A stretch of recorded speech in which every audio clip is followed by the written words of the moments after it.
Hello hello hello hello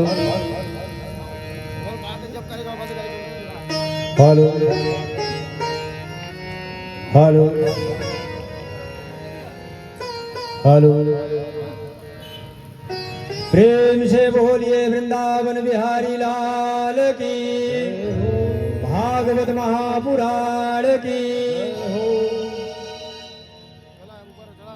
Shri गणेशाय नमः। श्री सरस्वत्यै नमः। श्री परमात्मने नमः। श्री गुरुचरण कमलेभ्यो नमः। लंबोदरं परमसुन्दरमेकदन्तं पीताम्बरं त्रिनयनं परमं पवित्रम् उद्दत्तिवाकरनिभोज्ज्वलकान्तिकान्तम् विघ्नेश्वरं सकलविघ्नहरौ नमामि। या कुन्देन्दुतुषारहारधवला या शुभ्रवस्त्रान्विता या वीणावरदण्डमण्डितकरा या श्वेतपद्मासना या ब्रह्माच्युतशङ्कर प्रभृतिभिर्देवैः सदा वन्दिता सा मां पातु सरस्वती भगवती निशेषजाड्यापहा। वंशी विभूषितकरा नवनीरदाभा पीताम्बरा तरुणबिम्बफलाधरोष्ठा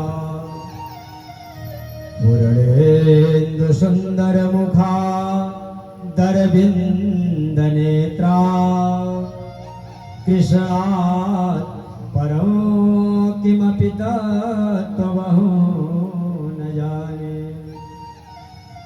नारायणं नमस्कृत्य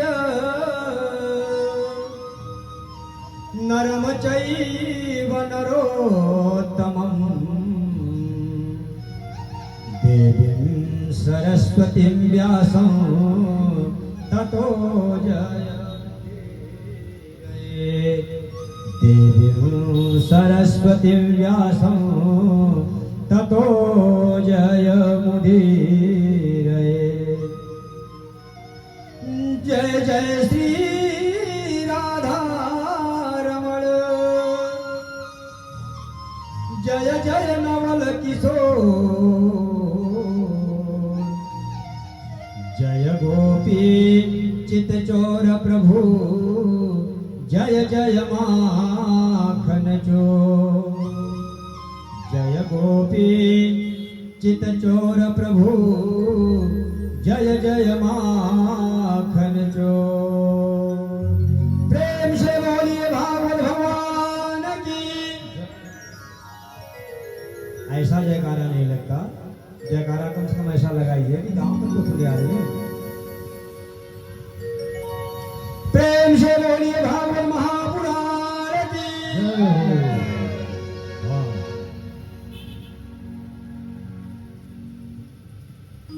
परम मंगलमय कार्य करने वाले श्री कृष्ण साक्षात वाङ्मयी श्रीमद् भागवत महापुराण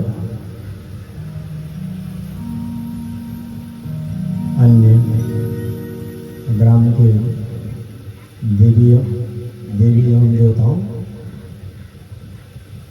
प्रतिष्ठित इस पंडाल में सभी पूज्य देवतागण,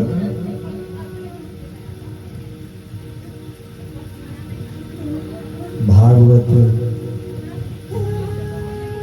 भगवान के समक्ष सुखदेव जी, प्रतिष्ठित सुखदेव जी महाराज, आप सभी को इस व्यासपीठ की ओर से सतत नमन एवं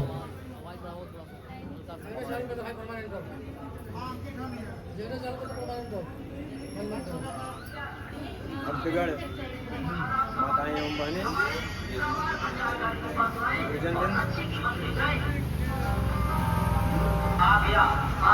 सहयोगी बंधु,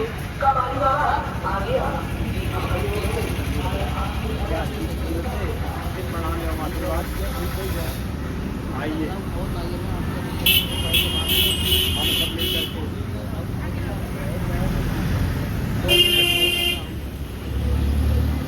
भगवान का नाम संकीर्तन करें। जिनका नाम लेने से अपना जीवायुमन पवित्र हो जाता है, तत्पश्चात भागवती गंगा में गोता लगाएं। आइए हम सब मिलकर के भगवान का नाम संकीर्तन करें।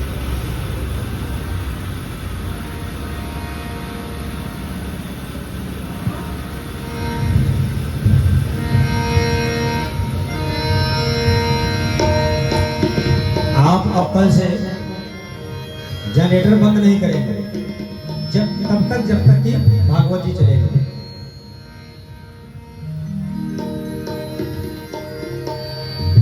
जय सिया राम, जय जय सिया राम, जय सिया राम, जय जय सिया राम, जय सिया राम, जय सिया राम, जय सिया राम, जय सिया राम, जय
आज बड़े सौभाग्य की बात, दुबे परिवार में हमें भी अपनी जिह्वा को पवित्र करने का अवसर प्राप्त हुआ।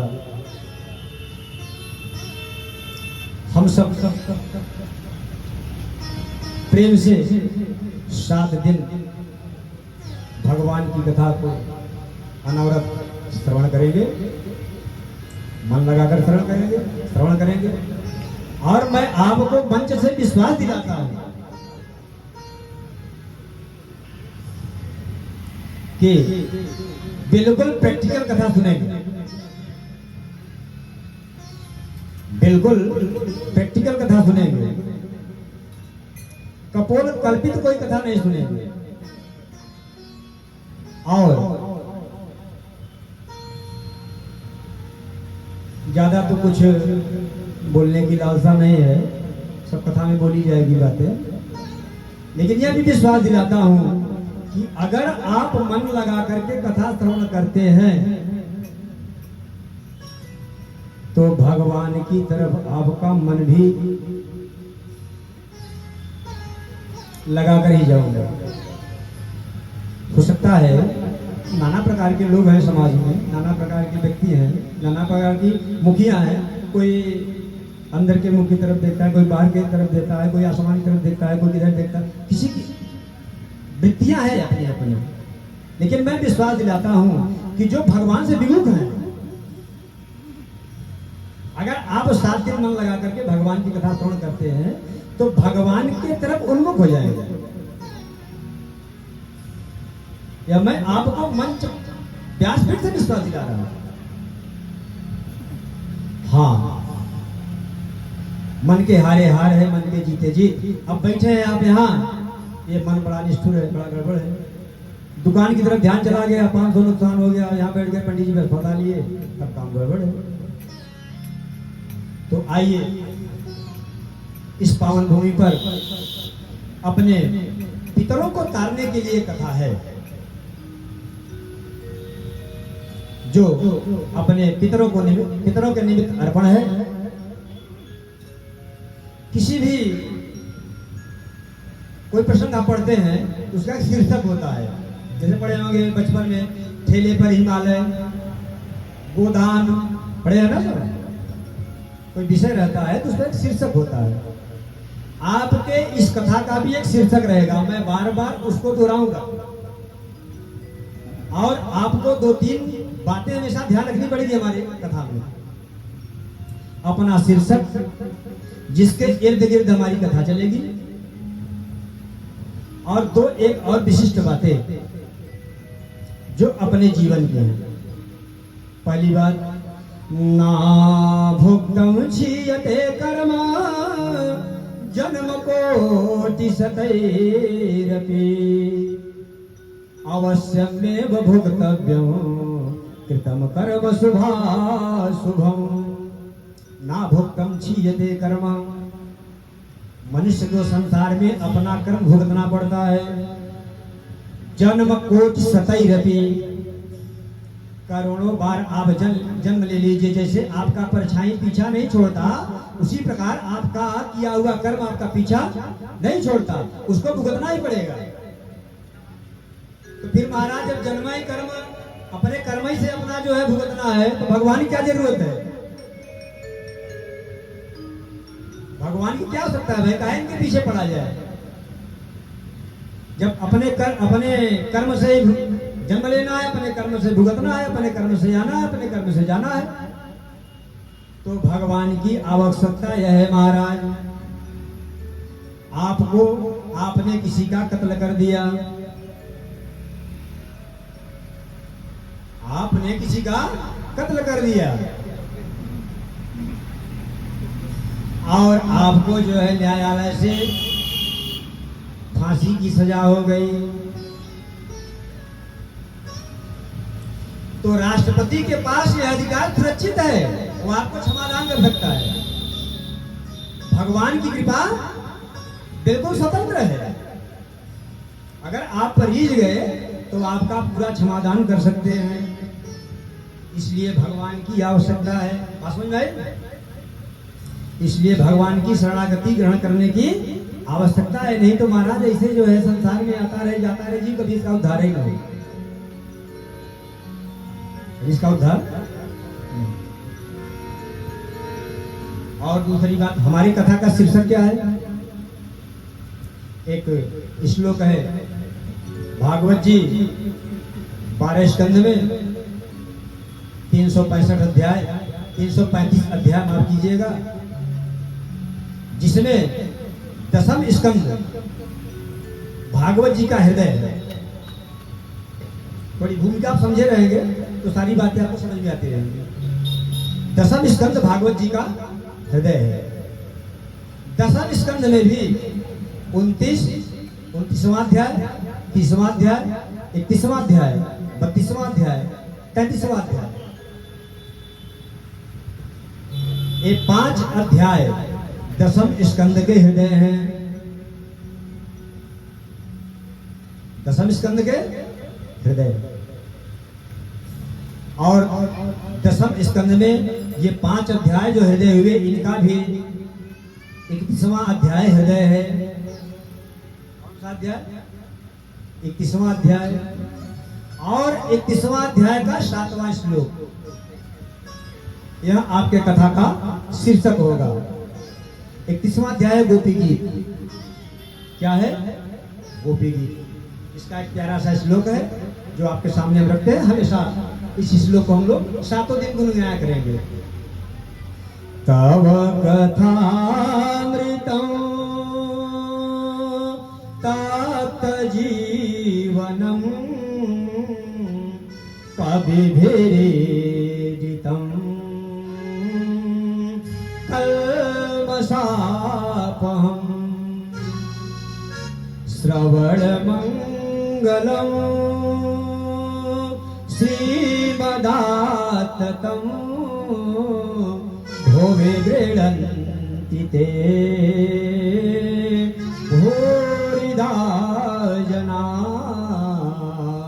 भुवि गृह्णन्ति ते भूरिदा जना। यह प्यारा सा श्लोक आपका शीर्षक होगा कथा का। तब कथामृतम अर्थ बताएंगे, समय आएगा तब। अभी गुनगुनाते रहिए, जिज्ञासा आपकी बड़ी रहे। आइए, भगवान शंकर के बाबा विश्वनाथ के क्षेत्र में कथा चल रही है। एक अपने मन से सुमन अर्पण करते हुए बाबा विश्वनाथ को इस कथा में, कथा की ज्ञान गंगा में गोता लगाया जाए। प्रेम से बोलिए बाबा विश्वनाथ की। अभी बढ़िया आप लोगों ने जयकारा लगाया। ये आपका जयकारा हमारा चार्ज है। आप बढ़िया जयकारा लगा के हमारी बैटरी वैसा चार्ज रहेगी। आप जो ही जयकारा बंद किए हमारी बैटरी डाउन हो जाएगी। आप ही लोग रिचार्ज करेंगे हमें।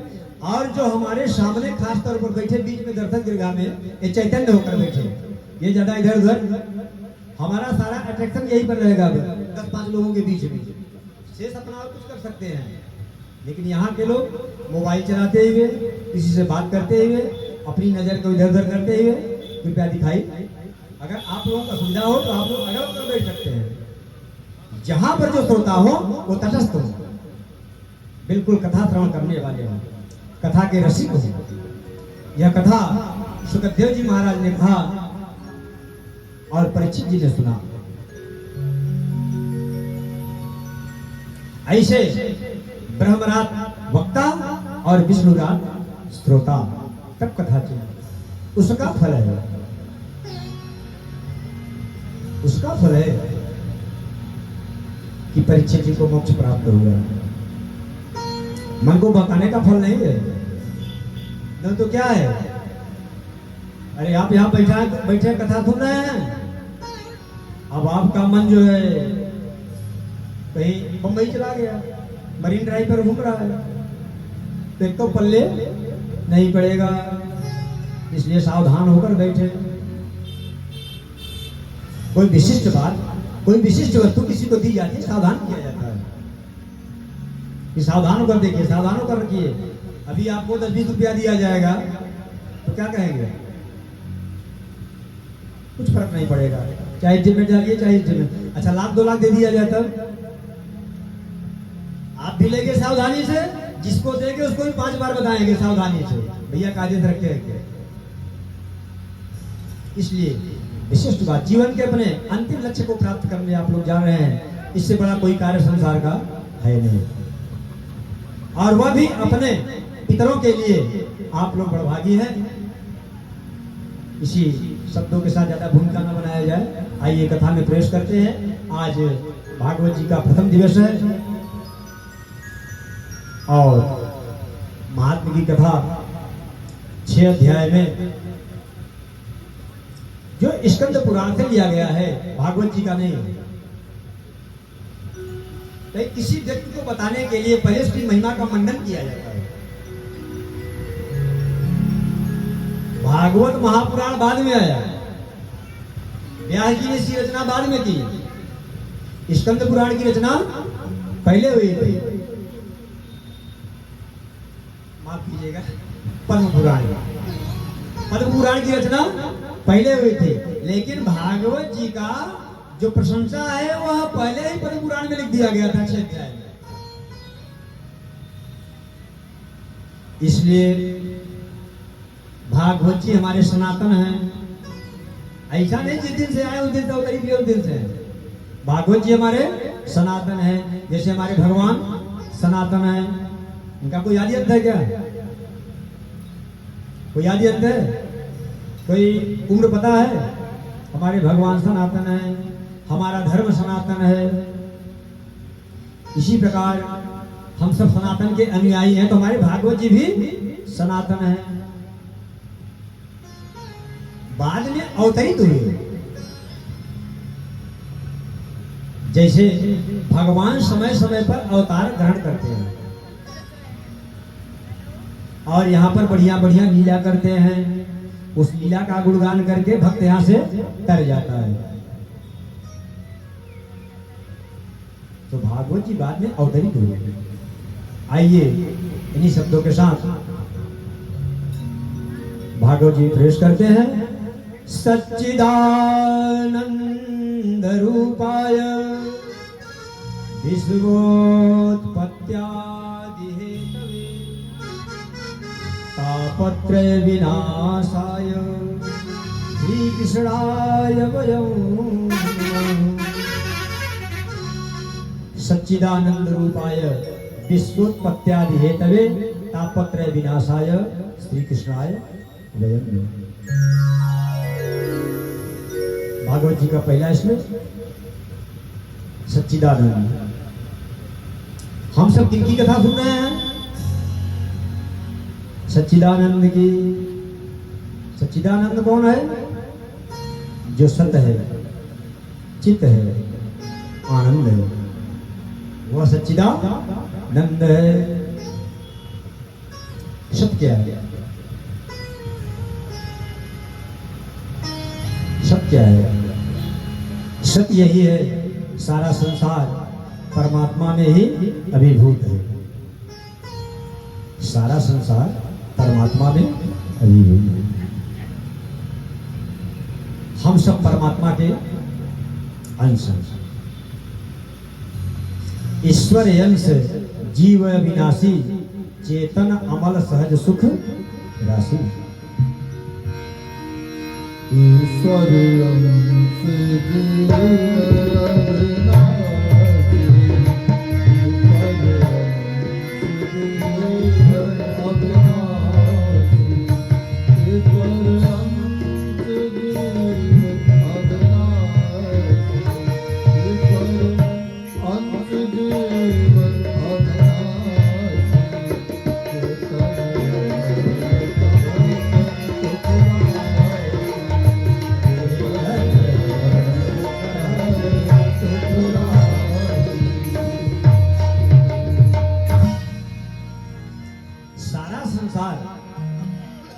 भगवान का ही अंश है। भगवान एक थे उनको बहुत होने की अभी कथा विस्तार से बताई जाएगी आगे, थोड़ी तो भूमिका समझ लीजिए। भगवान एक थे, अनेक होने की इच्छा हुई तो भगवान अपने रूपों में अनेक रूपों में व्याप्त हो गए। अच्छा, मिट्टी है, मिट्टी है, हमने मूर्ति बनाई, हनुमान जी की मूर्ति बनाई, बढ़िया सुंदर मूर्ति बनाए और बढ़िया हनुमान जी की पूजा की, स्थापना कर दी। हमने बढ़िया मिट्टी ले आए और स्नान करके बढ़िया दुर्गा माँ की प्रतिमा बना दिया। अब जब दुर्गा माँ जी नवरात्रि में स्थापित हो गई तो बढ़िया पूजा कर रहे हैं। तो समय क्या भाव आता है क्या कि मिट्टी है? एक मिनट सोचते हैं क्या मिट्टी है? सोचते हैं कभी? सोचते हो बताइए, नहीं सोचते ना? अच्छा, एक बालक आया, अब एक पागल आया, एक डंडा मूर्ति में खींचकर मार दिया, मूर्ति हो गई।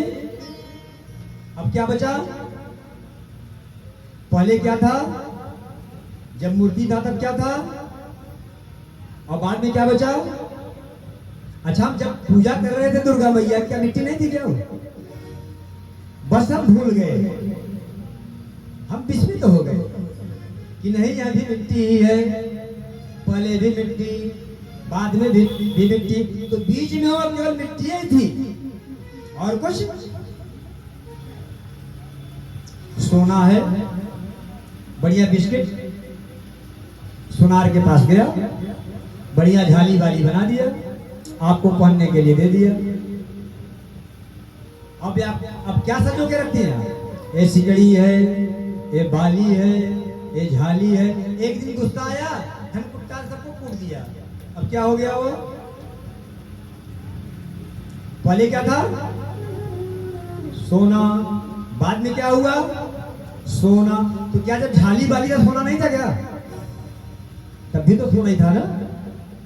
उसी तरह हम लोग पहले पंच तत्व से आए हुए हैं, जब हैं इस समय भी पंच तत्व में ही हैं, और जब चले जाएंगे तो भी छित जल पावक गगन समीरा, पंच रचित या अधम शरीरा। छित जल पावक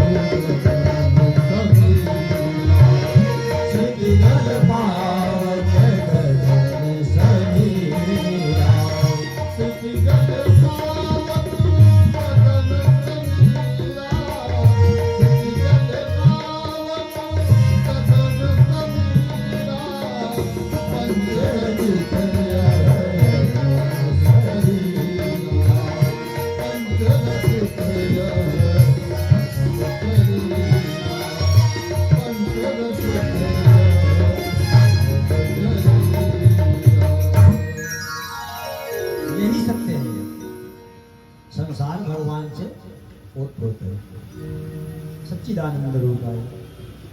आजकल बहुत भगवान बनने वाले चले आ रहे हैं, 1,00,000 2 लाख चेला चेली हो गए, करोड़ 2 करोड़ 5 करोड़ रुपया हो गया। अब भगवान से कम कोई है ये नहीं है, भगवान से कम कोई मानता ही नहीं अपने आप को।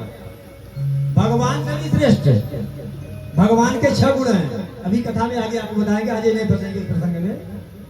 भगवान के भक्त के भगवान के 6 गुण हैं, उसे भगवान कहते हैं। लेकिन एक श्लोक से आपकी निवृत्ति कर देते हैं। हमारा भगवान कैसा है? शांताकारं भुजग शयनम। सब जानते हैं श्लोक, ऐसे दृष्टांत को बता रहे हैं जैसे आप समझ जाए। शांताकारं भुजग शयनम पद्मनाभं सुरेशम विश्वाधारं गगन सदिशम मेघवर्णम शुभांगम। शांताकारं भुजग शयनम, वो कहां पर रहता है? भुजग शयनम, शेषनाग की सैया पर शयन करता है। ये हमारा भगवान है। और कैसा रहता है?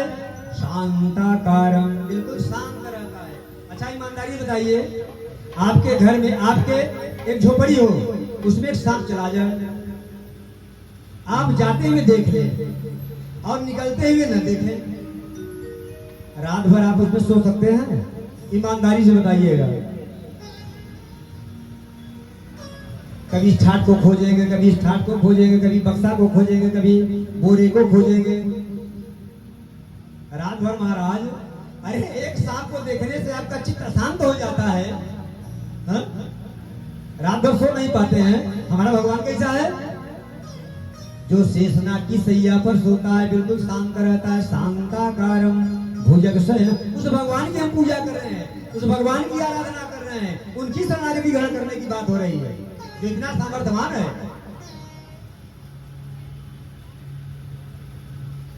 सच्चिदानंद सतघन चितघन है वह कैसा है? चितघन है। वह हमारे ऊपर, हमारे अंदर विराजमान है। इसलिए हम यहाँ पर हैं, दिव्यमान हैं, दिखलाई पड़ रहे हैं, आपस में बातचीत कर रहे हैं, एक दूसरे को देख रहे हैं, समझ रहे हैं। भगवान की भक्ति अगर वह न रहे, एक राजा अपने एक मंत्री को एक ठग करके वस्तु दिए, बोले जाओ बाजार में बेच कर आओ। बोले महाराज देख रहे, नहीं देखना उखना नहीं, जाओ बाजार में बेच कर आओ। वहां गया, जब उसको खोला बाजार में तो शेर की खाल थी, शेर की, बहुत पैसा मिला उसका। घर लेकर आया, प्रसन्न होकर के राजा को पैसा दिया। अगले दिन राजा ने फिर एक वस्तु दिया ढक करके, बोले ले जाओ इसको बाजार में बेच कर आओ, देखना नहीं है रास्ते भर। वहां गया, वहां खोला तो हिरण का सिंह था। बेचने पर बड़ा पैसा मिला, प्रसन्न होकर आया। तीसरे दिन फिर राजा ने कहा कि ले जा इसको बेच कर आओ, ढक करके दिए। वो बाजार में गया, खोला तो बहुत ज्यादा पैसा मिला, वो हाथी का दांत था। एक दिन एक वस्तु दिए फिर राजा ने अगले दिन, और बोले जाओ इसको बेच कर आओ। और महाराज जब बाजार में गया, अपने कपड़े को खोला तो उसमें आदमी की खोपड़ी थी। अब महाराज वह इतना गाली खाया, इतना गाली खाया, इतना गाली खाया, मार खाते खाते बच्चा भागता हुआ घर पर आया। राजा ने पूछा कुछ मिला? अरे महाराज आपने तो जो वस्तु दे दिया था कि बस जान बचा करके भाग आए हैं। बोले क्या था? बोले मनुष्य की खोपड़ी थी, यही कीमत है मनुष्य की खोपड़ी का मरने के बाद। कीमत समझ में आ गया आपको? अगर खोपड़ी लेकर कोई चलता है तो जान बचाना अपना भारी है, अन्य जानवर से भी हमारी कीमत। वह चित्त जब तक बैठा है अंदर, वही दिव्यमान है। वह कैसा है? पूर्णमद पूर्णमिदं पूर्णाद पूर्णमुदच्यते पूर्णस्य पूर्णमादाय पूर्णमेवावशिष्यते। आपके किसी को आवश्यकता नहीं, पूर्ण है अपने आप में, अपने आप में पूर्ण है। अच्छा हम घर पर दीपक जलाते हैं, अगर घी और बाती न डालें तो दीपक जलेगा? सूर्य भगवान रोज चमक रहे हैं, कौन उनको घी डालने जाता है? वो अपने आप में पूर्ण है। वही पूर्ण हमारे अंदर बैठा है, तब तक हमारी कीमत थी। जब ही वह पूर्ण निकला, हम कौड़ी के दो भाव हो गए। वह चित्त है, और वह क्या है? आनंद घन है। जिसको एक बार प्रवेश कर जाने के बाद महाराज, एक बार हृदय में वो विराजमान हो जाए तो आनंद ही आनंद है, फिर उसका कोई उल्टा नहीं है। संसार में सबके उल्टे हैं, काला है तो गोरा है, काला है तो उत्तर है तो दक्षिण है, पूरब है तो पश्चिम है, आसमान है तो पाताल है, दिन है तो रात्रि है, मनुष्य है तो औरत। सबका विलोम है कि नहीं है? लेकिन आप अगर आनंद का कोई उल्टा बता दे तो मैं आपको इनाम दूंगा। वह आनंद है। वह कैसा है? चिन्मय है। एक बार आने के बाद जो आनंद सिंधु राशि सीकर गई त्रैलोक सुपासी। जो आनंद सिंधु सुखरासी, जो आनंद सिंधु सुखरासी, जो आनंद सिंधु सुखरासी, जो आनंद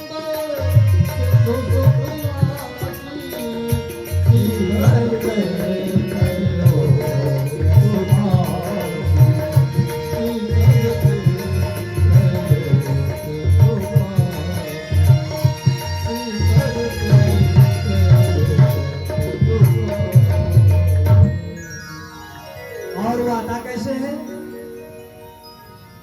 आपके यहाँ भागवत कथा है, आपके यहाँ सत्यनारायण भगवान की कथा है, आपके यहाँ दुर्गा मैया की पूजा है। आप बढ़िया स्नान ध्यान करके सुंदर सुंदर फूल चुनने के लिए गए, बढ़िया बाजार से पहनाने के लिए सुंदर वस्त्र लेने के लिए गए, बढ़िया मिष्ठान फल लेने के लिए गए। आपके मन में विचार है कि मैं भगवान का पूजन करूंगा, तो भगवान क्या करता है? सद्यो हृदय बरुद्धतेति पृथ्वी सुस्तुतविस्तच्छा। जबरदस्ती वो हठात बलात् आपके हृदय में प्रवेश कर जाता है। अभी आपने पूजा वूजा किया नहीं है, केवल अपना भाव प्रकट किया, मुझे पूजा करनी है। बढ़िया फूल चुन रहे हैं, बढ़िया फल लेने के लिए गए हैं, बढ़िया बाजार से कपड़ा लेने के लिए गए हैं, तो सद्यो हृदय बरुद्धतेति पृथ्वी सुस्तुतविस्तच्छा, उसी क्षण भगवान प्रवेश कर जाते हैं। और वह ऐसे हठात और बड़ा टेढ़ी टांग वाले हैं, एक बार प्रवेश कर गए महाराज तो फिर निकलते उगलते। ऐसा हमारे भगवान का स्वरूप है। सच्चिदानंद रूपाय विश्वोत्पत्त्यादि हेतवे तापत्रय विनाशाय श्री कृष्णाय वयं नमः। ऐसे प्रभु को हम प्रणाम करते हैं। यह कथा पावन पवित्र स्थान नैमिषारण्य में चल रहा है। सूत जी महाराज कह रहे हैं और सौनक जी महाराज प्रधान श्रोता के रूप में विराजमान हैं, बैठ करके कथा 88,000 श्रवण कर रहे हैं। वहां कथा क्यों चल रही थी? वहां कथा इसलिए चल रही थी कि कलयुग के समाप्ति के पूर्व की घटना है। राक्षसों के प्रभाव से सारे देवता ऋषि परेशान हो गए। राक्षस लोग किसी को यज्ञ न करने दे, पूजन न करने दे, भजन न करने दे, तो सब ब्रह्मा जी के शरण में गए। ब्रह्मा जी ने अपना चक्र छोड़ दिया, बोले जहां हमारा चक्र जाकर गिरेगा वहीं आप लोग जाकर के इकट्ठा होकर के भगवान का भजन करिए, वहां कोई उपद्रव खड़ा नहीं होगा। और ब्रह्मा का चक्र जाकर के नैमिषारण्य में गिरा, सभी लोग वहां इकट्ठे हो गए और वहीं पर भगवान का कीर्तन भजन कथा प्रारंभ हो गया। नैमिषारण्य कहां पर है? लखनऊ के उत्तर तरफ सीतापुर जिला, सीतापुर जिले में नैमिषारण्य है। तीर्थों की महिमा घटती बढ़ती रहती है। उस समय नैमिषारण्य का बड़ा महत्व था। उस समय नैमिषारण्य का बहुत महत्व था। जैसे जो नवरात्रि आ गया तो दुर्गा मैया की प्रतिष्ठा बढ़ गई। अभी भादव का महीना गणेश उत्सव चल रहा है, गणेश जी महाराज की प्रतिष्ठा बढ़ गई नहीं? कभी कभी सावन महीना आ गया तो भगवान शंकर जी की प्रतिष्ठा बढ़ गई। महाकुंभ लग गया तो प्रयागराज की प्रतिष्ठा बढ़ गई। ऐसे समय समय पर सबकी विशेषताएं बढ़ती रहती है, महत्व बढ़ता रहता है। तो समय नैमिषारण्य का विशेष महत्व था। अच्छा, अब आप सोच सकते हैं कि 88,000 ऋषि क्यों गए, कहां से गए, कौन बुलाया दिया? माघ मेला में कोई नहाने गए, कोई ना कोई तो गया होगा। वहां कितने लोग रहते हैं? और महाकुंभ में अच्छा किसी को चिट्ठी कार्ड आता है क्या? आता हो बताइए। हमारे पास तो भाई कभी नहीं है, हम ऐसे जाते हैं। आपको बताता है क्या? सब भागे भागे इसे महिमा को सुन करके, महिमा को जान करके भागे भागे चले जाते हैं। इसी प्रकार नैमिषारण्य की महिमा को जान करके सभी ऋषि महर्षि वहां इकट्ठे हो गए और वहां कथा प्रारंभ हो।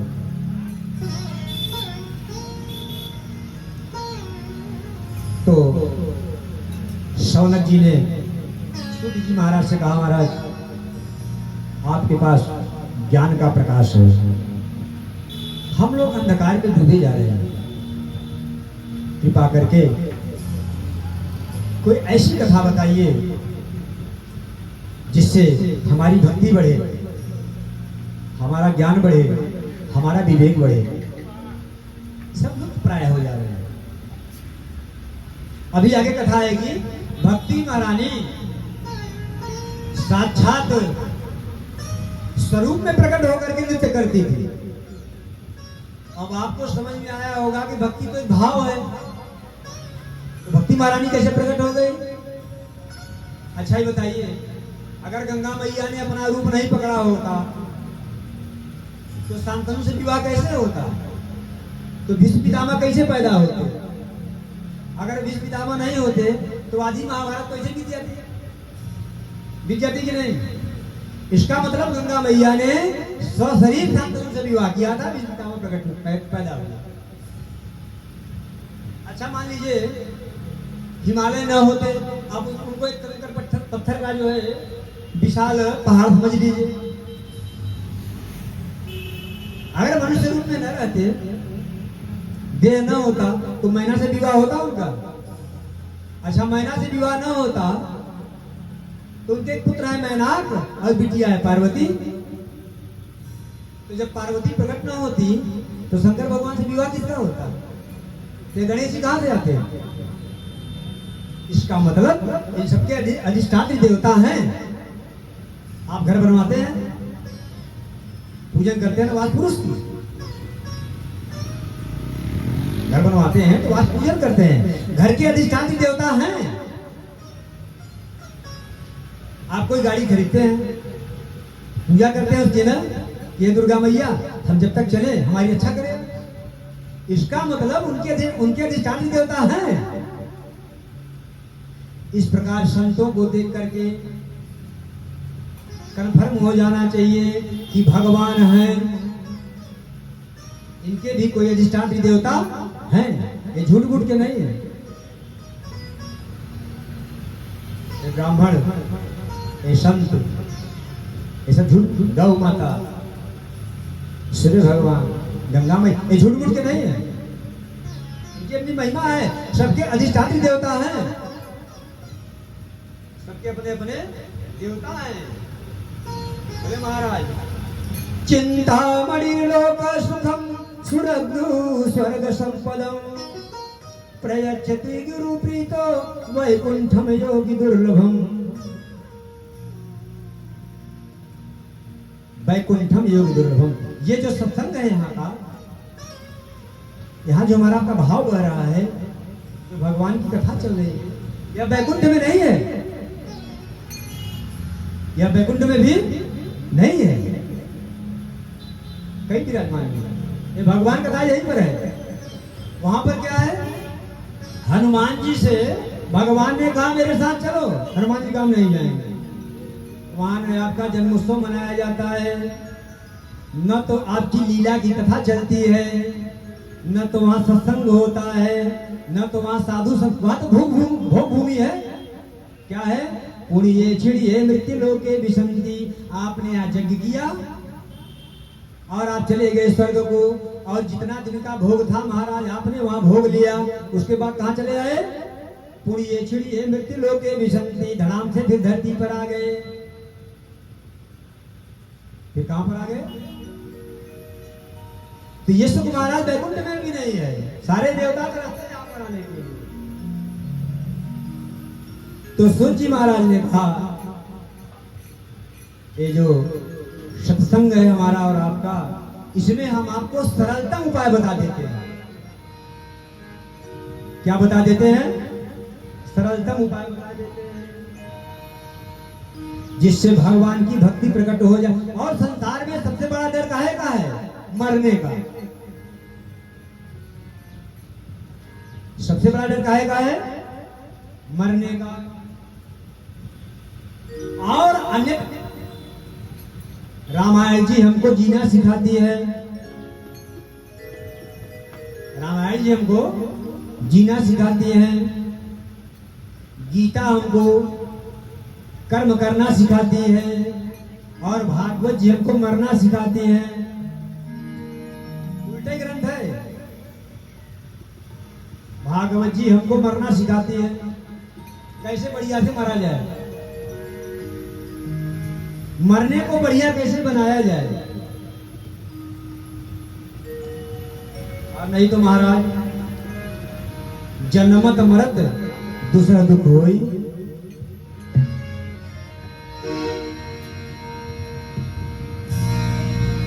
जन्मत मरत दोसर दुख होई। जन्मत मरत दोसर दुख होई। जन्मत मरत दोसर दुख होई।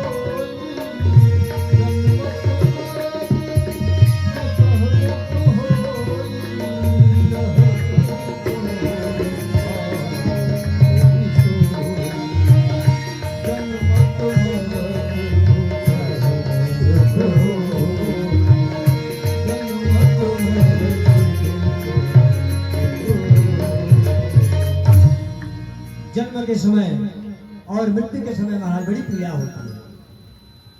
और इस पीड़ा को शांत करने के लिए भैया कृपा करके जैसे चलता चले जाए, छेड़खानी न करे। रसभंग हो जाता है तो कथा मन नहीं लगता। और आप हमें चाहे बना दे चाहे बिगाड़ दे, ये आपके हाथ में है।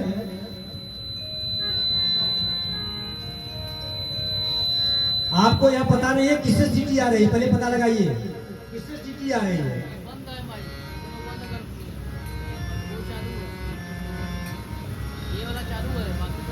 आगे कथा में तकलीफ न मिले कहिए तो मैं यहां से आपको नमन कर लूं।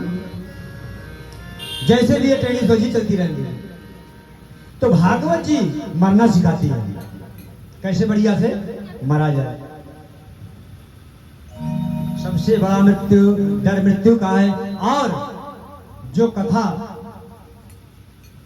सुखदेव जी ने परीक्षित को सुनाया और परीक्षित उससे मुक्त हो गए, परीक्षित का मरना सफल हो गया, वह कथा मैं आप लोगों को सुना रहा हूं। यह सूत जी महाराज ने कहा। अरे यह कथा इतनी दुर्लभ है कि देवताओं को भी सुलभ नहीं है। जब परीक्षित जी महाराज को सांप लगा मरने का, सिंगरी से सांप दिया तो चले गए गंगा जी के तीर में। तो वहां पर देवता भी सब चले आए और घड़ा लेकर चले आए। कौन सा घड़ा? अमृत का घड़ा। बोले महाराज इनको मरने का डर है तो अमृत पिला दीजिए, मरेंगे नहीं, और ये कथा हम लोगों को सुना दीजिए। सुखदेव जी ने बहुत डांटा। बोले कथा तो सबको सुलभ है, कोई आए कोई बैठे कोई कथा सुने, कोई फर्क पड़ने वाला नहीं है। अब ये विनिमय की वस्तु नहीं है, और अगर विनिमय किया जाए तो ऐसी वस्तु से किया जाए जो बराबर की हो। हम आपको हीरा दें और आप हमें चांदी दीजिए, बराबर की वस्तु है क्या? तो कथा से महाराज अमृत का कभी तुलना नहीं। परीक्षित ने बहुत डांटा, भगा दिया वहां से। अरे कथा सुनने की बात है, फ्री का झरना झर रहा है, आइए बैठिए आनंद से सुनिए। ये लेने देने की कौन सी बात हो गई? अभी प्रहलाद जी के प्रसंग में आएगा। भगवान ने कहा कुछ मांगो, प्रहलाद जी ने कहा कुछ नहीं मांगूंगा। अरे कुछ तो मांग लो। बोले महाराज 20 रुपया लेकर गया बनिया के दुकान पर, आधा किलो चीनी लेकर आया, तो हमारी उसकी रिश्तेदारी क्या रही? रही क्या रिश्तेदारी? अरे हमने आपका भजन किया और आपसे कुछ मांग लिया तो हमारी आपकी भक्ति कहां रही? तो व्यापार हो गया ना महाराज। अब ये कथा विस्तार से आपको आगे सुनाई जाएगी। तो विनिमय जो हो तो बराबर की वस्तु से हो। तो कह रहे को सुधा को कथा लोके को कांच को मणि महान। अरे ए कांच का टुकड़ा लेकर आए हो और मणि से तुलना कर रहे हो, हट जाओ यहां से। तो सब भाग करके ब्रह्मा जी के पास गए। बोले पितामह हम सब गए थे वहां, परीक्षित जी महाराज को सुखदेव जी कथा सुना रहे हैं, हम लोगों को डांट के भगा दिया। हम लोगों को भगा दिया। तो कथा की क्या विशेषता है और अमृत की क्या विशेषता है? कथा की विशेषता है कि यह किसी से भेदभाव नहीं करता, जो ही आए सो बैठे, कब चकाचक कथा सुने, चकाचक आनंद ले, भगवान का भजन करे, अपने को तार ले। और अमृत वह तो महाराज भेदभाव का, वह बैकुंठ में है, वहां जो जाएगा उसे अरे पिलाया तो नहीं जाता, नहीं वहां सुमाया जाता है। अच्छा पिलाया गया होता अगर आज तक तो खत्म नहीं हो गया होता, सुहाया जाता है। प्रसुम ले भाई,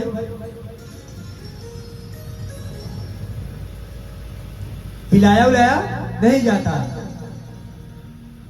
पहला भेद। दूसरा भेद, अमृत दीर्घजीवी बनाता है और भगवान की कथा दिव्य जीवी बनाती है। अरे जो अमृत पी करके अमर हो गए, उनका नाम लेने वाला हो अथवा न लेने वाला हो, लेकिन जो भगवान का भजन करके अमर हो गए, जब तक संसार रहेगा उनका नाम लिया जाएगा। कबीरदास जी कितना पढ़े लिखे थे, रैदास जी कितना पढ़े लिखे थे। तुलसीदास का नाम जब तक संसार रहेगा अमर रहेगा। बिना तुलसीदास की शरणागति ग्रहण किए कोई कथा नहीं पूरी होती। आज तक कोई ऐसा कथावाचक प्रकट नहीं हुआ जो तुलसी बाबा का नाम न ले कथा पूरी कर दे। आपको समझे में नहीं आएगा कुछ। तो भगवान की कथा दिव्य जीवी बनाती है और अमृत दीर्घ जीवी बनाता है। और अमृत और भगवान की कथा में क्या अंतर है? अमृत अमृत प्रदान करता है और भगवान की कथा अभयत्व प्रदान करती है। अमृत आपको अमृत प्रदान करते, कभी मरेंगे नहीं, लेकिन भय हमेशा व्याप्त रहता है। राक्षस जब इच्छा होता है स्वर्ग पर चढ़ाई कर देते हैं और वहां से सब देवता भाग जाते हैं। ये है ना, तो काहे के लिए भाग जाते हैं? डर हमेशा बना रहता है। तो ब्रह्मा ने कहा देखते हैं पहले परीक्षित का होता क्या है। तो 7 दिन कथा सुनने के बाद विमान साक्षात विमान परीक्षित जी महाराज साक्षात विमान में बैठ करके वैकुंठ को जा रहे थे। यह देख करके ब्रह्मा जी अचंभित हो गए। सारे धर्मशास्त्रों को ग्रंथों को एक तुला पर रखा और एक तरफ भागवत जी को रखा। भागवत जी वजन हो गई, सब पर भागवत जी भारी हो गई। ब्रह्मा जी ने वहीं से घोषणा कर दिया, सप्ताहेन सुतम चैतत सर्वथा मुक्तिदायकं सनकादय पुरा प्रोक्तं नारदाय दया परई लघूनन्यानि जातानि गौरवेणैदं महत तदा ऋषिगणा सर्वे विस्मयं परमं ययौ। ब्रह्मा जी विस्मित हो गए। तो महाराज यह कथा आई कहां से? किसने पहले सुना? बोले महाराज सबसे पहले यह कथा नारद जी ने सुना। नारद जी ने कथा सुना और सप्ताह की कथा सुना, 7 दिन की कथा सुना। आश्चर्य की बात है। अरे नारद जी तो कहीं बैठने वाले नहीं है 10 मिनट के लिए। नारद जी को श्राप लगा हुआ है, कहीं ठहरते वरते नहीं है। और फिर 7 दिन बैठकर कथा कहां सुना महाराज?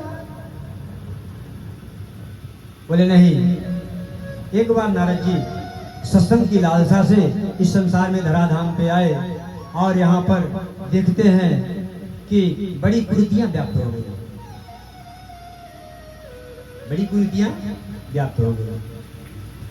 महात्माओं के शरण में गए तो वहां देख रहे हैं बड़े बड़े हवेलियां खड़ी हैं, सब धन के पीछे परेशान हैं। यहाँ से आए, वहां से आए, वहां से आए, नौछल किया जाए। त्यागी बाबा नाम है उनका, और अरबों की संपत्ति बनाकर कहां त्यागे भाई बताइए? बड़ा विचित्र लगा। तो चलिए दूसरे यात्रा पर देखते हैं। दूसरे यात्रा को गए तो वहां और स्थिति खराब है। वहाँ दर्जनों बच्चे बाहर निकलते चले आ रहे हैं। नारद जी ने पूछा, भैया आश्रम किसका है? बोले ब्रह्मचारी जी महाराज का। और आगे बढ़े, तीर्थों पर गए, गृहस्थ में गए। गृहस्थ में बड़ी खराब स्थिति है। कन्या विक्रयणो, कन्या का विक्रय हो रहा है। दंपति नाम च कलकर, दंपति पति पत्नी में झगड़े चल रहे हैं, आपस में कोई रजामंदी नहीं चल रही है, बात बात पे लड़ाई बात। एक लड़का था, वो देर से विद्यालय आया,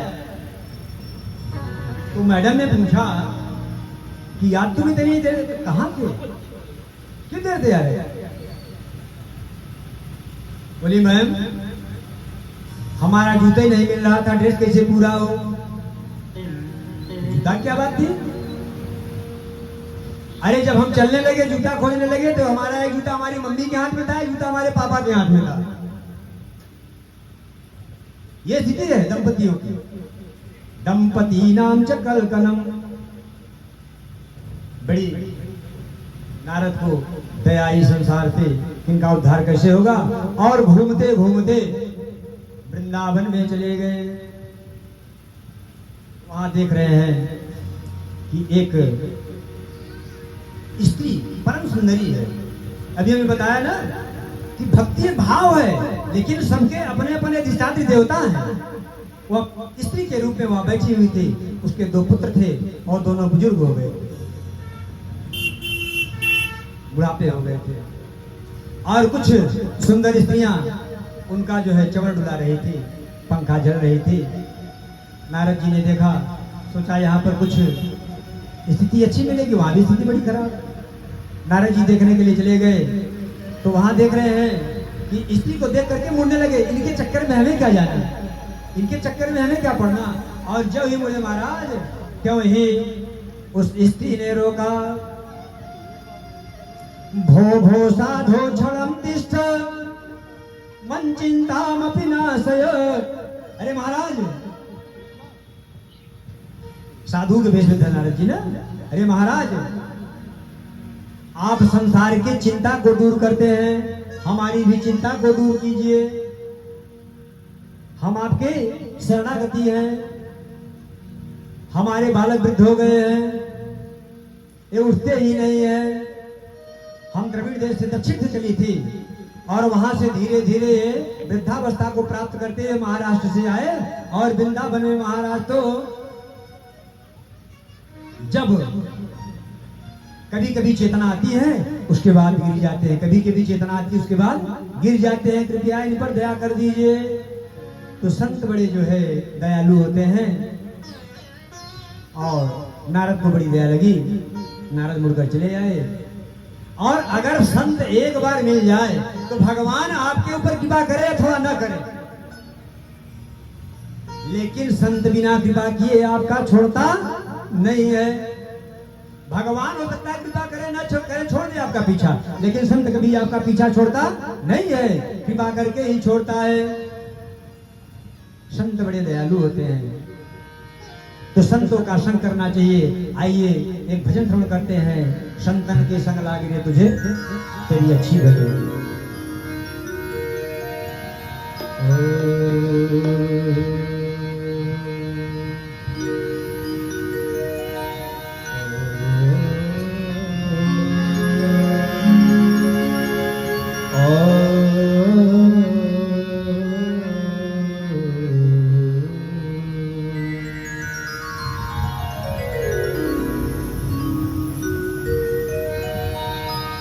संतन के संग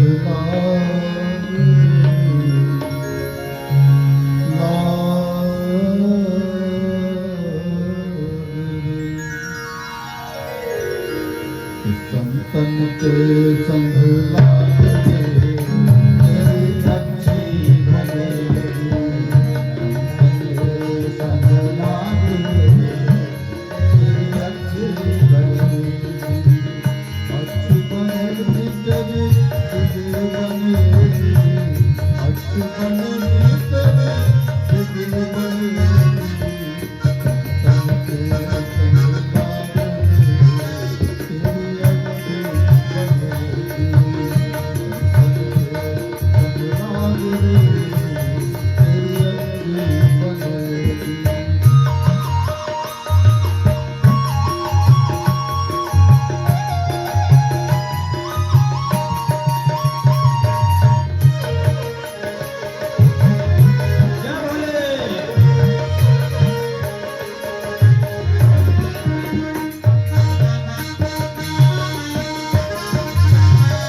संत कृपा कर दे महाराज, तो भगवंत एक बार रूठ भी जाए तो काम बिगड़ने वाला नहीं है। एक बार बनारस में अस्सी घाट पर बैठ करके तुलसी बाबा रोज कथा कहा करते थे। रोज कथा सुना में तो एक आदमी रोज आता था कथा श्रवण करने के लिए। उसको कोई संतान नहीं थी। 2 साल 4 साल 6 साल अपना आया, बाबा रोज कथा करे सब कुछ करें। तो बाबा ध्यान लगा करके भगवान से प्रार्थना किए तो ये हुआ कि इसे इस जन्म में पुत्र रत्न की प्राप्ति संभव नहीं है। और एक दिन कीनाराम बाबा आ रहे थे, उन्हीं के समकक्ष संत थे, और हाथ में मुर्दे की हाथ लेकर के चले आ रहे थे। और जब उन्हें उसने प्रणाम किया, 1 2 3 हाथ खींच करके उसी मुर्दे से, और चाहिए नहीं बाबा बस। कालांतर में उसे 3 बच्चे हुए, कालांतर में उसे 3 बच्चे हुए। और कुछ समय बीत गया तो एक बार तीनों बच्चों को साथ लेकर तुलसी बाबा के सत्संग में आया। तो बाबा ने पूछा कि किनके बच्चे हैं? बोले महाराज सब आपका कृपा प्रसाद है। उसने सारी घटना बता दिया। तुलसी बाबा को बड़ा कष्ट हुआ कि इसने हमसे पूछा था तो हमने भगवान से प्रार्थना किया, हमें जानकारी हुई किसी पुत्र संतान की प्राप्ति नहीं होगी, हमने अगले दिन बता दिया, बड़ा दुखी हुआ। और देना ही था तो हमारी बेइज्जती भगवान काहे कराए? इसको पुत्र देना था तो अगले दिन फिर गए, शाम को ध्यान में बैठे। बोले महाराज इसको पुत्र देना ही था तो आप हमसे झूठ क्यों बोला? बोले नहीं, उसके योग में पुत्र नहीं था, संतान योग में, लेकिन वो बाबा की कृपा थी। आपने कभी हमें पूछा कि नहीं हमारी कृपा देनी है महाराज इसे संतान?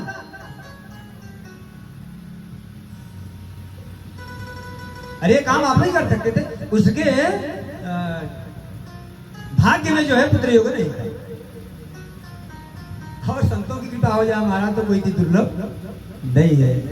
तो भगवान ने उनके बच्चों को युवा करने का, नारद जी ने उनके बच्चों को युवा करने का ठान लिया और बहुत प्रकार से उपाय किया। गीता पाठे मुहुर्मुहुः, वेद वेदांत घोषश्च गीता पाठे मुहुर्मुहुः। वेद पढ़ा, वेदांत पढ़ा, गीता का पाठ बार बार किया। लेकिन वो महाराज जब तक कान में मंत्र जाता रहे, कुछ चैतन्य हो जाए, उसके बाद धड़ाम से गिर जाए।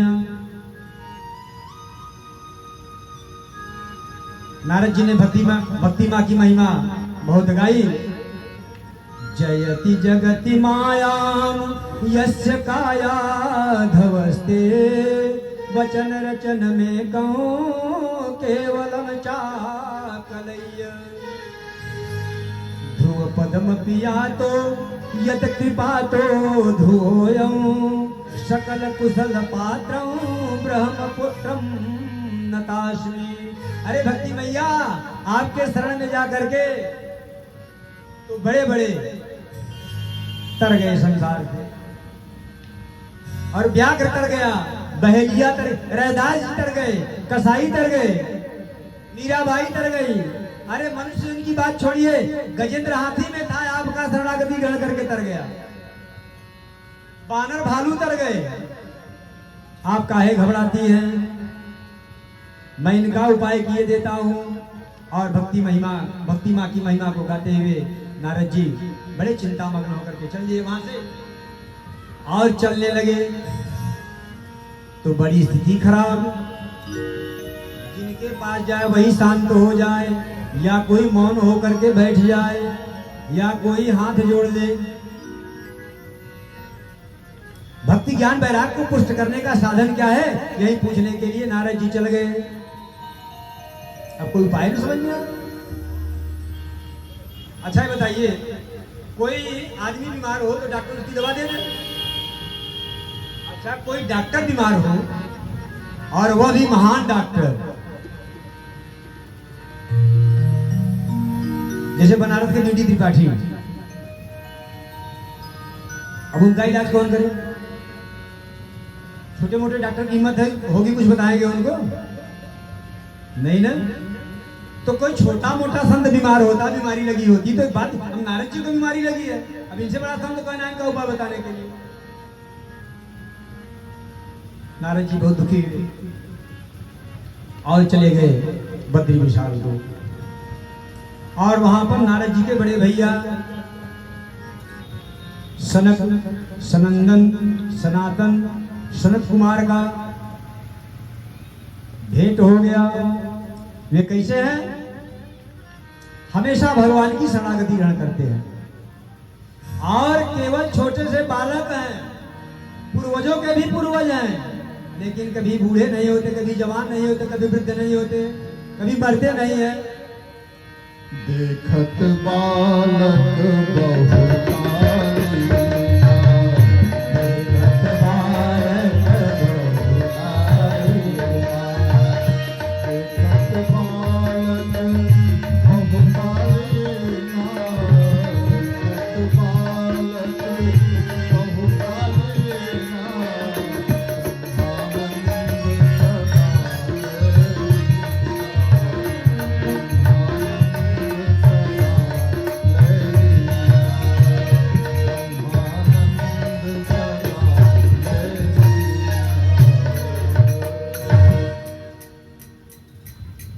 कभी इस बात का ध्यान दिया करिए कि जब कुछ चल रहा हो तभी आप इतना भाव विभोर न हो जाए, कथा निश्चय हो जाए। बताया हमने ना कि ये दर्शक दीर्घा जो है बिल्कुल जो सावधान, कथा के प्रति सचेत, हमारी एनर्जी आप लोग हैं।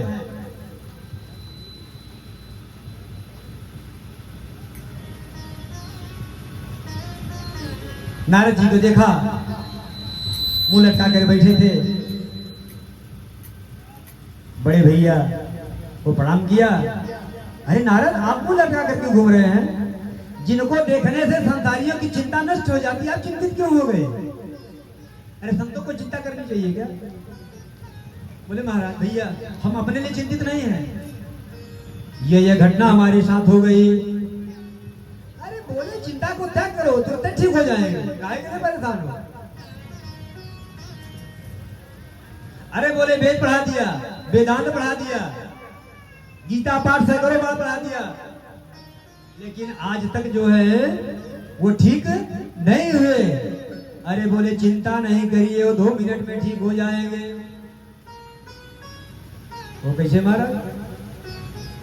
बोले सदकर्म मसूच को नूनम ज्ञान यज्ञ स्मृतो बुधई श्रीमद् भागवतला सतगीत सुखादि भी, जो सुखदेव जी के द्वारा गाया गया श्रीमद् भागवत का पाठ है, महापुराण, उसके श्रवण करने से वो ठीक हो जाएंगे। आश्चर्य की बात आप बता रहे हैं। अरे भागवत है क्या? वेद वेदांत गोधय से गीता पाठ है, मुहुर्मुहु इतना वेद पढ़ा, इतना वेदांत पढ़ा, इतना सब कुछ हमने पढ़ा, तो क्या वो कुछ नहीं था क्या? अरे भागवत जी तो वेद के सार हैं, वेद का फलीभूत फल है।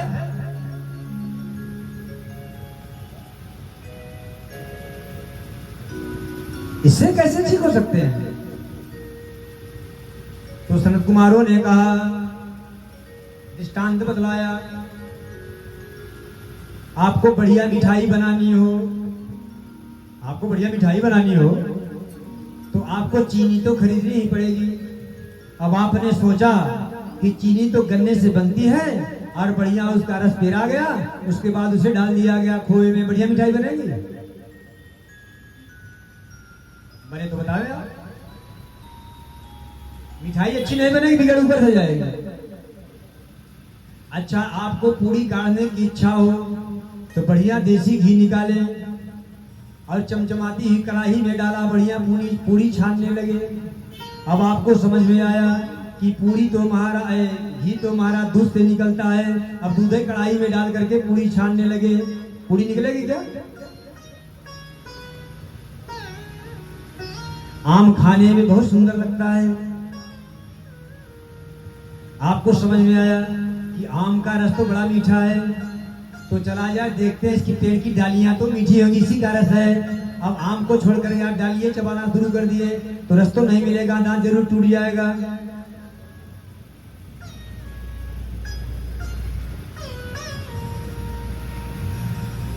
अब सनत कुमारों को समझ में आ गया, भाग्योदयेन बहुजन्म समर्जितेन सदसंगमं च लभते पुरुषो यदा वै अज्ञान हेतु कृतमोहमान्धकार नाशं विधाय हि तदोदयते विवेक भाग्योदयेन बहुजन्म समर्जितेन। बहुत जन्मों का जब भाग्य उदय होता है, भाग्योदयेन बहुजन्म समर्जितेन सत्संगमं चलवते पुरुषो यदा एव, तब ऐसा सत्संग, कई बार आप जन्म लिए होंगे, कई बार आपका पुण्य संग रहित रहा होगा, तब आज आप संकल्प ले करके भागवत सुनने के अधिकारी हुए हैं। ऐसे नहीं अधिकारी हुए, भ्रम आप छोड़ दीजिए। पीछे से आपका पुण्य इतना संग्रहित हो गया, उबाल मारने लगा,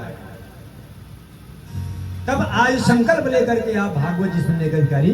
भाग्योदयेन बहुजन्म समर्जितेन सत्संगमं चलवते पुरुषो यदा, उसमें भी सत्संग प्राप्त करना पुरुषों का वह तो अति दुर्लभ है। आज समझ में आ गया, बिनु सत्संग विवेक न होई और राम कृपा बिनु सुलभ न सोई। बिनु सत्संग विवेक न होई, बिनु सत्संग विवेक न होई, राम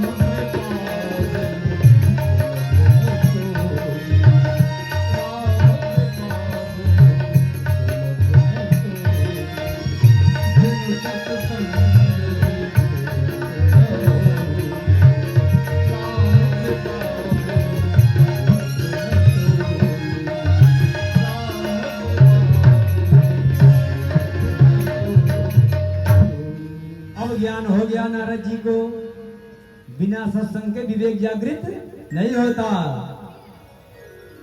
बिनु सत्संग विवेक न होई और राम कृपा बिनु सुलभ। जब भगवान कृपा होती है तब यह सत्संग भी सुलभ होता है।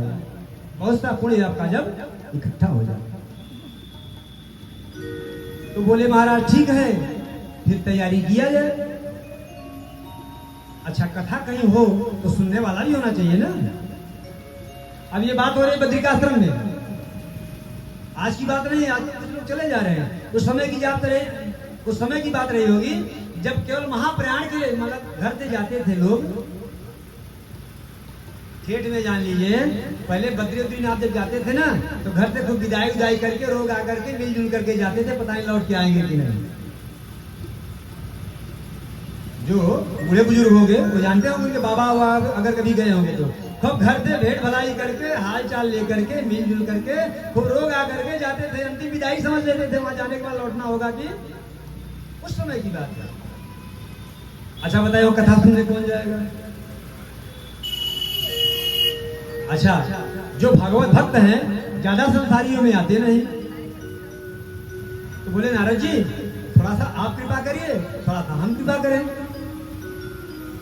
तो थोड़ा सा हम नीचे उतर आते हैं, थोड़ा सा आप जो है जमुना जी से माफ कीजिएगा, वृंदावन से आप थोड़ा सा आगे आ जाइए।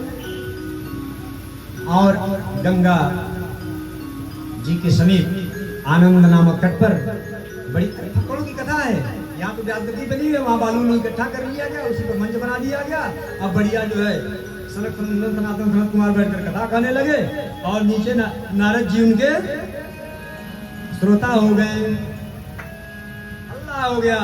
भृगुर वशिष्ठश्च उनश्च गौतमो मेधातिथिर्देवल देवरातौ रामस्तथा गादि सुरसालको मृगण्डो पुत्रादित्य पिप्पलादा योगेश्वरौ व्यास पराशरौ च छाया सुभोजा जलिन जान्य मुख्या सर्वेभ्य मुनिगणा सह पुत्र शिष्या स्वस्ति गिराय प्रलयेन युक्ता।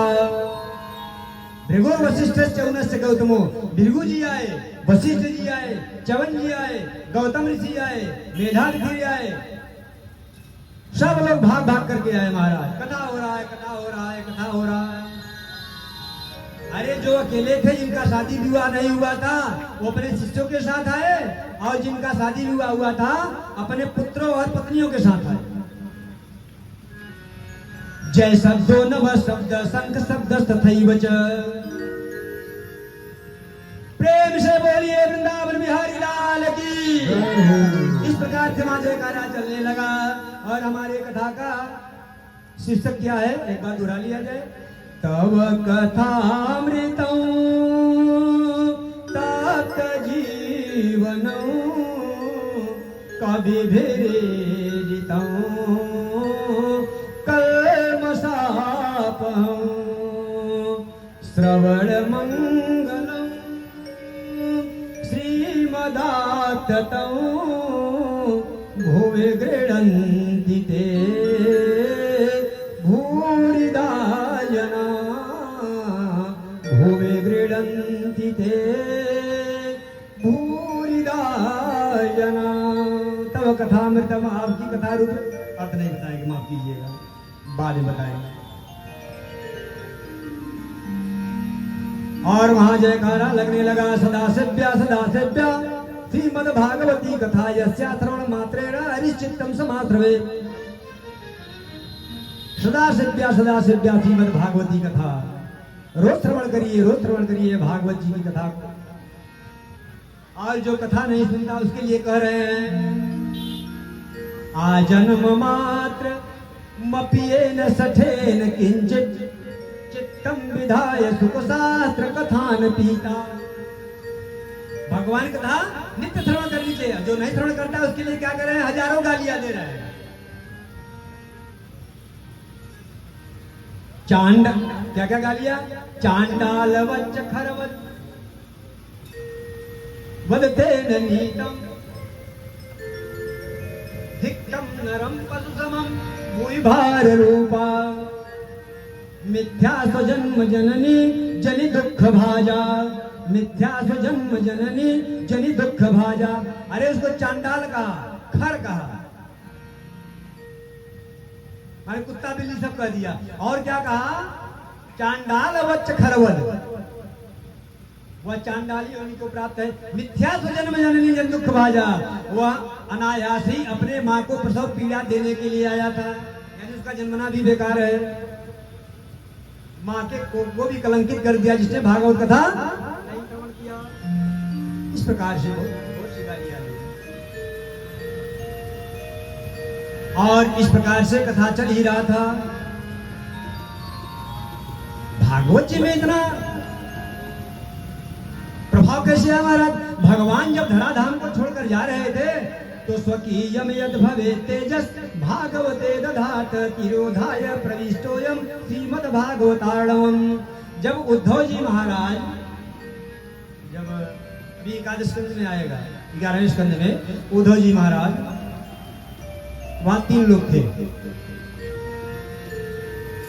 माफ कीजिएगा, जरा नाम का बहेलिया जिसने बाण मारा था, उद्धव जी महाराज, अर्जुन और भगवान का सारथी, 4 लोग। तो उद्धव जी से भगवान ने कहा था, उद्धव जी ने कहा कि प्रभु आप धराधाम को छोड़कर जा रहे, हम कैसे रहेंगे। बोले भागवत का आश्रय ग्रहण कर लो। मैं आज के बाद अपनी पूरी शक्ति भागवत जी में अर्पण करके जा रहा हूं, अपनी पूरी शक्ति भागवत जी में रख के जा रहा हूं। और तुम इनका सेवन करो और आनंद की अनुभूति करो। भगवान ने अपनी सारी शक्ति भागवत जी में रखी। और इस प्रकार कथा चल ही रही थी कि भक्ति सुतौ तौ तरुणौ गृहीत्वा प्रेमैक रूपा सहसा विरासित श्री कृष्ण गोविंद हरे मुरारे नाथेति नामानि मुहुर्वदन्ते। भक्ति मैया वहीं प्रकट हो गई थी, कहां पर, वृंदावन में। और प्रकट कहां हुई, आनंद नामक तट पर। हमने बताया ना कि सबके अधिष्ठात्री देवता हैं। भक्ति मैया वहां अपने बालकों के साथ ज्ञान और वैराग्य के साथ स्वतः प्रकट हो गई और वही कथा में नृत्य करने लगी। कथा में नृत्य करने लगी और पूछी महाराज आप सबके लिए स्थान दिए हुए हैं, आप सबके लिए स्थान दिए हुए हैं, हमारे लिए तो आपने कोई स्थान लगाया नहीं, हम कहां पर बैठे। अरे मैया आप तो भगवान की प्रिया है, जिसके हृदय में आप विराजमान हो जाती हैं तो भगवान उसके पीछे पीछे पीछे पीछे भागना प्रारंभ कर देते हैं। और आप बैठने की बात कर रही हैं, आप यहाँ जो कथा श्रवण कर रहे हैं सारे भक्त इनके हृदय में विराजमान हो जाइए। सद्यो हृदय बरुद्ध तेत कृतवे सुस्त्र से विस्तच्छार। भक्ति मैया तत्क्षण सबके हृदय में प्रवेश कर गई। यानी कि भगवान की कथा श्रवण करने से भक्ति स्वतः प्रस्फुटित हो जाती है। भक्ति का सूत्र अपने आप प्रकट, किसी को बताने की जरूरत नहीं होती है, किसी को कुछ बताने की आवश्यकता नहीं होती है, अपने आप भक्ति अंदर से प्रकट हो जाती है। और जब भगवान की भक्ति प्रकट हो जाती है तो ज्ञान और वैराग्य स्वतः आ जाता है। ज्ञान और वैराग्य स्वतः आ जाते हैं, स्वतः प्रकट हो जाते हैं। यह भक्ति का प्रभाव है। जब ही भगवान का ज्ञान आया, जब ही भगवान का ज्ञान आया, तो जब ही भगवान की भक्ति अंदर आई और भगवान के विषय में ज्ञान आया। ज्ञान क्या आया? संसार में भगवान ही ओतप्रोत है, यह शरीर भी भगवान से ही ओतप्रोत है। जब ही ऐसा हुआ महाराज, क्यों ही अपने आप ज्ञान चक्षु खुल जाता है और वैराग्य यहाँ प्रकट हो जाते हैं। वैराग्य यहाँ पर प्रकट हो जाते हैं। और भक्ति मैया अगर वहां पर प्रकट हो गई, इसमें कोई आश्चर्य की बात नहीं है। बोले महाराज केवल भक्ति ज्ञान और वैराग्य ही प्रकट होते हैं कि जिसने जीवन में पाप किया है, पाप के अलावा कोई काम न किया हो, ऐसा व्यक्ति भी अगर भगवान का कथा सुनो उसकी क्या गति होती है। अरे कहें जिसने जीवन में पाप किया, पाप के अलावा कोई काम ही नहीं किया हो, अगर वह मर जाए तो साधारण योनि में जन्म नहीं लेता, कहां जन्म लेता है? वह प्रेत इत्यादि योनि में भटकता रहता है। अगर वहां भी भगवान का प्रसाद मिल जाए, भगवान का कथा श्रवण करने को मिल जाए, तो उसका भी उद्धार हो जाता है। बोले महाराज आश्चर्य की बात आप बतला रहे हैं, ऐसा तो ना हमने कभी देखा, न कभी सुना, न कभी जाना। बोले नहीं, ऐसा ही है। ज्ञान अगर भक्ति मैया अंदर आई तो ज्ञान और वैराग्य स्वतः प्रकट हो जाते हैं। बाबा ने भी शब्दों में कहा है कि जानिए जबई तबई जीव जब जागा, और जब तन विषय विलास विरागा।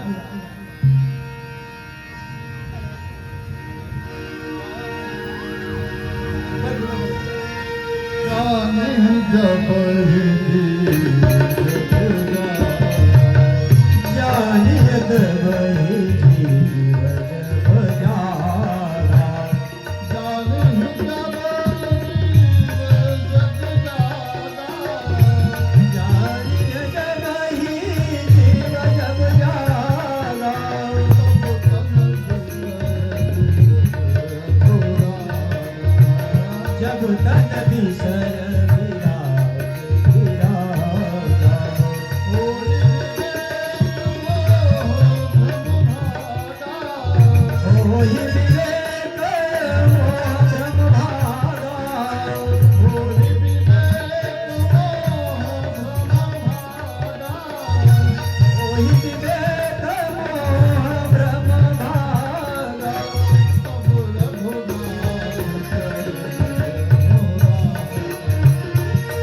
रघुनाथ चरण अनुराग। तब रघुनाथ चरण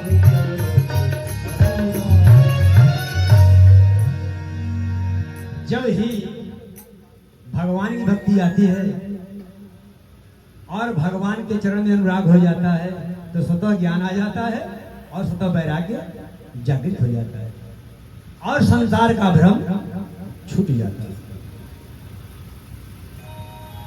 बोले महाराज किसी का भ्रम छूटा उठा है? कैसे आप बता रहे, डायलॉग विलाग मार रहे हैं बैठ करके यहाँ पे। उन्होंने एक इतिहास की कथा बतलाई। एक आत्मदेव नामक ब्राह्मण थे, उनको कोई संतान नहीं थी। तो गांव में जिनको संतान न हो तो ताना मारते रहते हैं लोग। बड़े विद्वान थे, खूब संपन्न थे और पत्नी उनकी बड़ी क्रूर थी, बहुत दुष्ट प्रवृत्ति की थी। एक धुंधली गीता भी है, अभी आपको बताएंगे पढ़ाएंगे कैसी गीता उसकी है। जाकर के जंगल में रो रहे थे, हाय हाय हमारी क्या कर्मगति है, मेरे कोई संतान नहीं, मुझे लोग बांस कहते हैं। मेरे पास एक गाय है, वो अभी बछड़े को जन्म नहीं देती, दूध नहीं देती।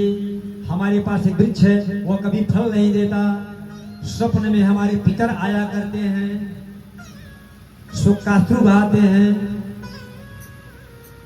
कि हमारे जीवन में आगे हमारे कुल में कोई पानी देने वाला नहीं है, कोई तर्पण करने वाला नहीं है। बहुत रो रहे थे, बहुत रो रहे थे। और उसी समय महाराज एक संत घूमते टहलते हुए आ गए। एक संत घूमते टहलते हुए आ गए और देखा कोई महात्मा बैठ करके रो रहा है। उनसे पूछ बैठे, हे भैया आप काहे को रो रहे हो? बोले मुझे संतान नहीं है, मुझे लोग बांस कहते हैं। एक हमारे पास गैया है, वो भी बच्चे को जन्म नहीं देती। एक हमारे पास वृक्ष है, वो भी कभी नहीं फलता फूलता। लोग मुझे ताना मार रहे हैं। तो उस महात्मा ने ध्यान लगाया और देखा, बोले सप्त जन्मावधि तव पुत्र नैवच नैवच। अरे महाराज एक जन्म की बात को छोड़िए, आपको 7 जन्म में पुत्र नहीं लिखा हुआ है। अब तो बड़े व्याकुल हुए और बोले, उनका पैरे पकड़ करके बैठ गए, पैरे पकड़ करके बैठ गए, रोने लगे।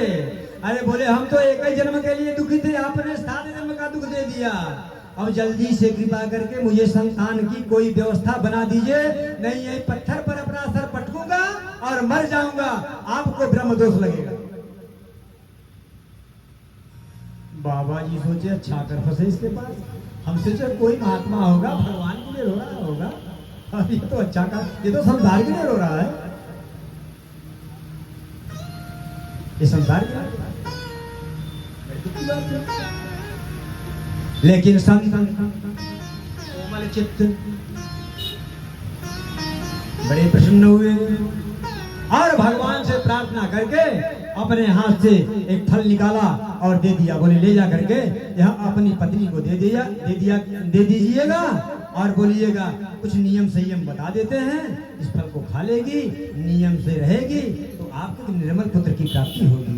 यह जान करके वह ब्राह्मण बड़े प्रसन्न हुए, भगवान की बड़ी कृपा गाने लगे, बड़ी भगवान की दया गाने लगे। आइए हम लोग भी भगवान की महिमा का थोड़ा गुणगान कर लें। अधमों को नाथ उबारना,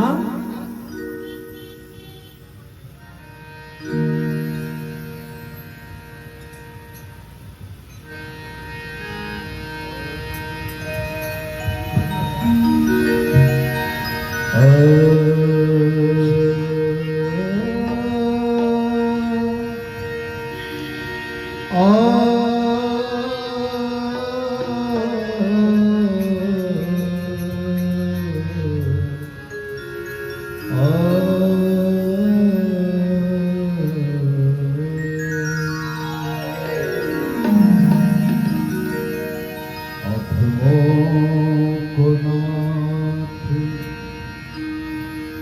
अधमों को नाथ उबारना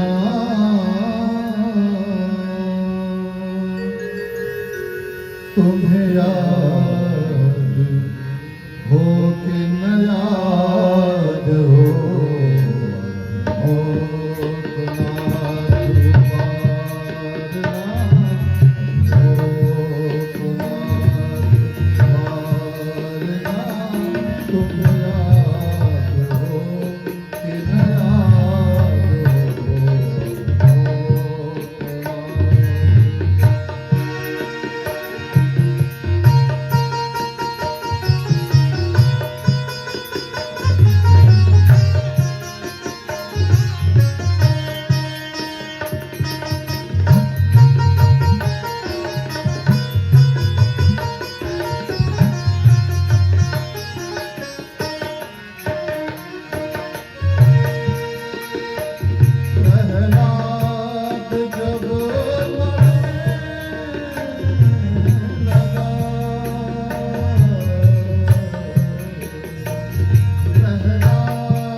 सीता का फल प्राप्त करके आत्मदेव घूम रहे हैं।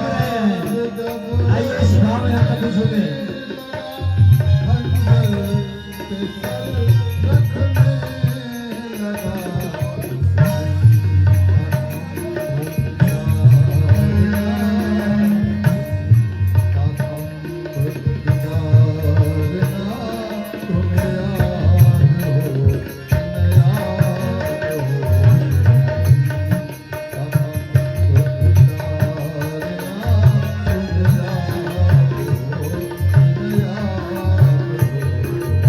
Oh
लगे